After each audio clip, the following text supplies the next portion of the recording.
Alright everybody, welcome back to Creepy Joints, where I'm again looking at films that have stayed with me, and they always will, to be honest, because these films are mostly notorious video nasties, and in my book, a couple of them, I don't think they'll ever see it light today. They're banned for a reason, definitely. I want to start with a few of these. I've got 4 to look at. I've got to mention Bad Boy Driller Killer, because I think that's the worst / best horror cover to actually get you to rent a film that I've ever seen, if you like horror, like us. Anyway, I'm going to start with one here.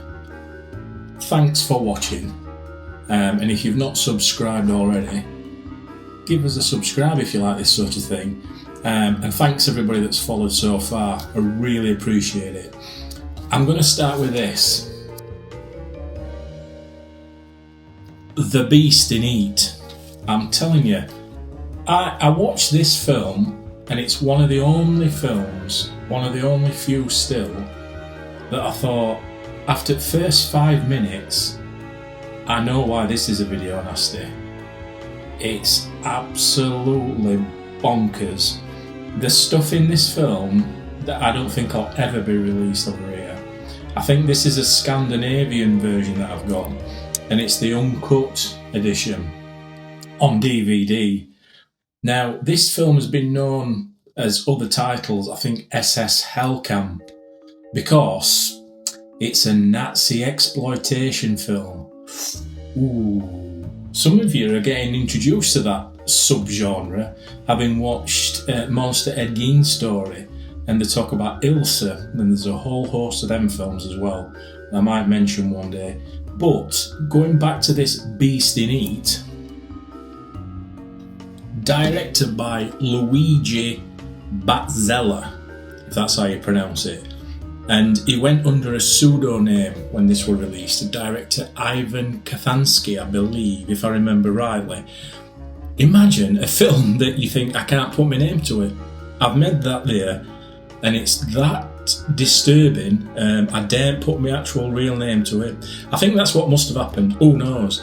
But can you guess, before we go into it a bit more, can you guess how much Beast in Heat would go for on a VHS? You know, a pre-cert video nasty, which they do still collect. A lot of people collect them. You can find them, they turn up on eBay and things like that. So, in this format, VHS, and in a big box, a big clamshell box, Beast in Heat, how much did it go for? I'll tell you, because I can't get my head around it as well, although I can in a certain way, because it's not the easiest film to get imported, and it's certainly not the easiest film to still find on VHS. It went for 1,200 quid on eBay, the last known sort of big money grabbing VHS preset video nasty that I saw that were up there.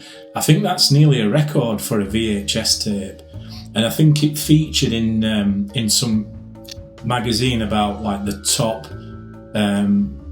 most expensive videos that you can still or try and track down. But I've got this on DVD, and I think it cost about 15 quid. I can't show you what's inside because it's a bit... Yeah, just a DVD disc, anamorphic widescreen. It does the job. Now the director, he'd made a few sort of exploitation type war films. So what he did was, I believe, he cut some of the footage out that he'd already got, which is genius really, because you can't really tell, but there's a lot of really sort of its era war elements to it. If you go to a certain part of the film, you think you're watching Dirty Dozen or something. There's explosions, there's Nazis running about all over. But in the first few minutes, it's gonna blow your mind, and you'll never get that image out of your head, I promise you. It involves something so bizarre. Now, the Beast is definitely in Heat. I can guarantee you that. He's a randy bugger. He'll give Prince Andrew a run for his money.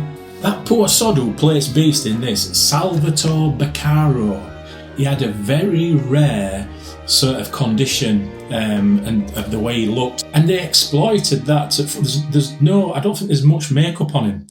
So he's in a Nazi-exploitation film. He's being exploited, and it's phenomenal. I mean, it's crazy looking, this character, but to think how somebody actually looks is very shocking. It's disturbing. I would say that there is other films like that sort of like Freaks, and the one that comes to mind is A Sinful Dwarf, what actually exploits the actor that's playing the role to a degree where it's never going to be repeated again, that sort of thing. And it's a unique experience watching Beast in Heat. Like I said, I think it's one of the only few video nasties that I don't think I'll ever get released fully uncut. Beast in Heat, I'd recommend you check it out and get this copy. And I think it's Scandinavian, and you can still get it on eBay, I believe. I have to mention this, Driller Killer. So, I think I've spoke about this before. When I was a little one, I used to go into the video shop like a lot of people did, but on one particular day, and it always sticks in my mind this, and this is one of the reasons why, sticks in your mind. Can you believe that for a video cover? It's incredible how that were allowed to just be on video shelves where everybody just, kids walking by. It's just there to rent. And obviously it's not for kids, but you could see it because it were there, it were on shelf, It's graphic in it, and it gives you a certain impression straight away. It draws you to it, like nothing really. It's the feel of it. It feels really grimy watching it, and it's certainly of its time. But I would strongly recommend that you seek out Driller Killer. You can get this uncut now, and that still fascinates me. But yeah, times have changed with stuff like the more graphic stuff and the more straightforward graphic stuff. And it's certainly, it has aged, let's be right, there's worse things out now, but it is very, very graphic. And I got the Arrow edition, I think I got the Steelbook. It's probably going to be another one to get on 4K as well, if they ever do that. But I really do like Abel Ferreira's Driller Killer, and it certainly is a film that you will remember, and very, very seldom people watch it and say, the note happened. Again, a classic on video shelves, and a lot of people had a lot of things to say about it. If you look at old clips about video nasties, I guarantee they'll talk about Driller Killer. I guarantee they'll talk about Cannibal Holocaust. They're just going to be there all the time. Maybe Beast in Heat, who knows? House on the Edge of the Park is one of them films where you feel like you're watching something you shouldn't be watching. It's a really, really well done home invasion film. Probably one of the first ones, maybe. And you feel that it's not going to end well. It's definitely violent. It's tense. It's got a good score. David Hess is in it, and he's absolutely fantastic in this film. The good thing about this is, yes, it was a video nasty, and it was not available in UK. Certainly not available uncut for many, many years. This 4K edition from 88 Films is absolutely fantastic. Also, Severin did release the 4K uncut as well, and that were absolutely great. Quick note, the 88 Films version on the first pressing had an error, so I have got a replacement disc. I've still got my Severin version, so that's the one I watched last time. But I've been told that the print on this is fantastic still as well. David S is a great character. Obviously, this sort of comes after Last House on the Left. I believe it comes around just after that. I could be wrong. Regardless, David S is basically David S in this film. But he's such a really talented bloke, this David S. And a lot of you will know, but I didn't really click. When I read a bit more about him, a few years ago now, he used to write music Hey, he's even written songs for Elvis, or music for Elvis. Can you believe that? Give it the boing, boing, boing again. It's unreal, isn't it? So, you know, not everybody's cup of tea, but the talent of the man in acting is brilliant. He's a brilliant actor. And it really draws you in. Now, the director of this film did Cannibal Holocaust. But he also goes to say about his film, this one, and the films in general, what he's made is, he acknowledges he does make violent films, or he did make violent films, but he tried to do them not just for violence, and he tried to soften it down, he said. And bear in mind, this is the guy that did Cannibal Holocaust, right? So I don't quite get what he's meaning.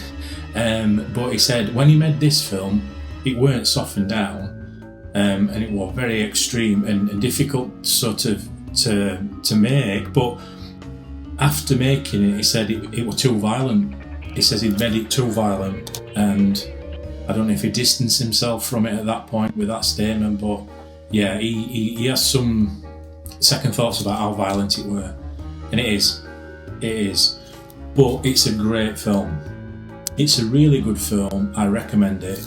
Just get the 88 films version.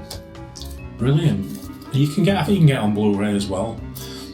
This one is a couple of years old, I believe. But yeah, House on the Edge of the Park stayed with me because, like I said earlier, there's this impending doom when you're watching it. It can't end well for characters, and it doesn't. Before I get this last film, can I just say I absolutely adore Paul Naschy. I only found out about Paul Naschy about 10-15 years ago when I stumbled across Werewolf and the Yeti, because it were on the video nasty list. I thought, Werewolf and the Yeti, Spanish, I'll give it a go. I fell in love with all his films because, and I genuinely mean this, he's so good as a werewolf. He's the best version of any werewolf that I've ever seen. The energy that Paul Naschy, real name Jacinto Molina, what a fantastic, accomplished person. Incredible to think this guy played werewolves from 1968 to something like 2004. He did over 100 films. He wrote films, produced films, acted in films. Unbelievable. And the energy is incredible that he brings to the role of werewolf. He's better than anybody else that's done it. And I know you've got your classics, you've got your Hammer films, you've got your Lon Chaney doing all different faces and what have you, and respect to him of a certain time, but it's nothing compared to Waldemar Daninsky. I think that's how you pronounce it. The character that Paul Naschy gave life to. Paul Naschy, Spanish guy, absolute legend. Paul Naschy wanted Spain to have its own horror icon, and he just basically said, we're having Werewolf. He made this role in his own. He made this role eternal. I can't speak highly enough about him. I've got some sort of like weird obsession with Paul Naschy films for some reason, but I think it's just because it's so powerful. You can watch, you can put any on. You can put any Paul Naschy film on, and there'll be something in it you think, wow, that's brilliant. That's absolutely really good.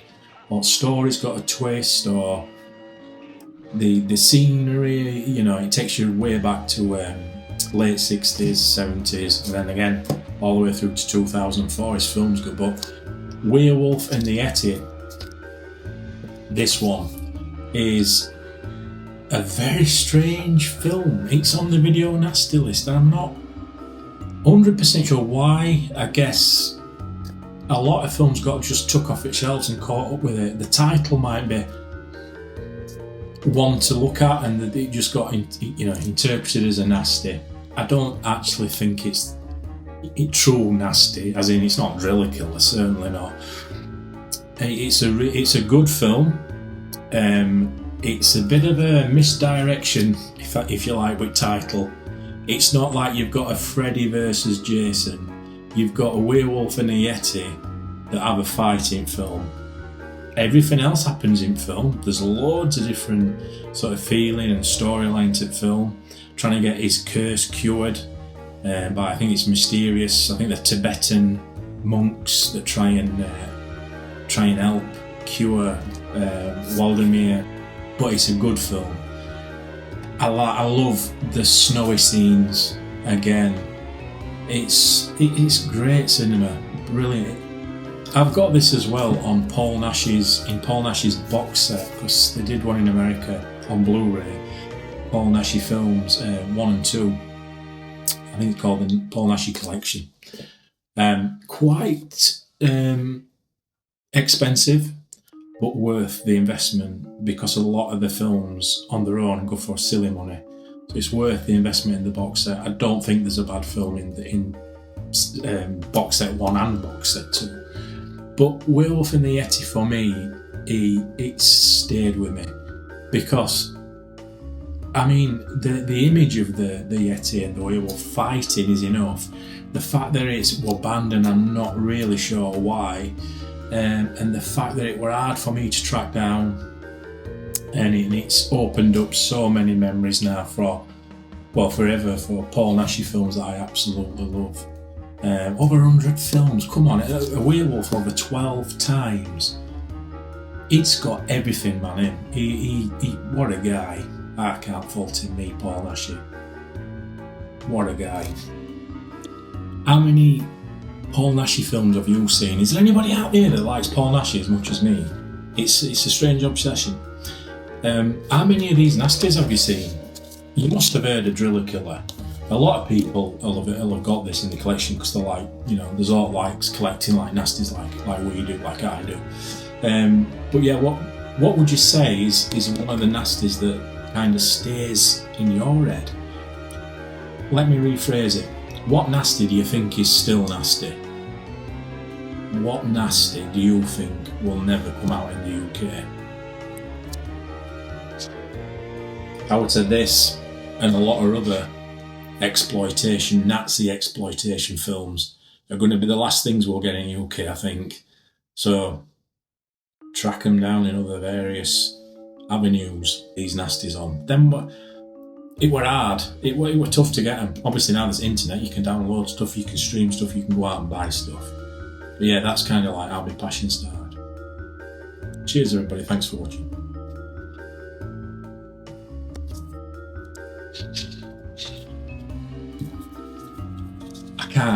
I can't get over this poor bugger who played this beast in here. Fancy that.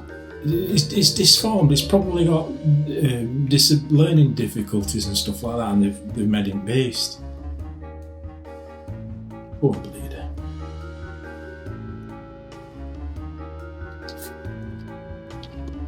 I've never seen a video nasty. I wouldn't.